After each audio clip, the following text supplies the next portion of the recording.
Finally China যা করে দেখিয়েছে তা পৃথিবীর কোনো দেশ এখন পর্যন্ত করে উঠতে পারেনি। চায়না কৃত্রিম জলবায়ু দিয়ে চাঁদের মাটিতে বীজ থেকে গাছ উৎপন্ন করে দেখিয়েছে। বন্ধুরা একবার ভেবে দেখুন তো, চায়নার কাছে কোনোটাই অসম্ভব নয়।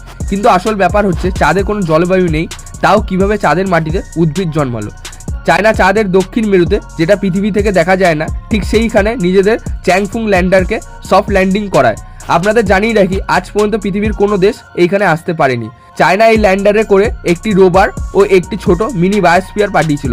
এই ছোট বায়োস্ফিয়ারের মধ্যে ছিল মাটি, আলু, তুলো আর কিছু ফলের বীজ ও ক্যামেরা, রেডিও সিগন্যাল ও বিভিন্ন রকমের সেন্সার ছিল। এই ছোট বায়োস্ফিয়ারের প্রধান কাজ ছিল বাইরে থেকে আসা উষ্ণতা, আর্দ্রতা ও ব্যাকটেরিয়া এই সমস্ত যাতে ভিতরে আসতে না পারে, এই সমস্তগুলিকে প্রতিরোধ করা ও ভেতরে উদ্ভিদ উৎপাদনের জন্য সঠিক পরিবেশ তৈরি করে রাখা। এই বায়োস্ফিয়ারের মধ্যে যখন জল দেওয়া শুরু হয়, তখন সেই বীজগুলি দিয়ে গাছ বেরোনো শুরু হয়ে যায়। 1 সপ্তাহ পর চায়না মিশনটাকে সাকসেসফুল ঘোষণা করে ও মিশনটি ওখানেই কমপ্লিট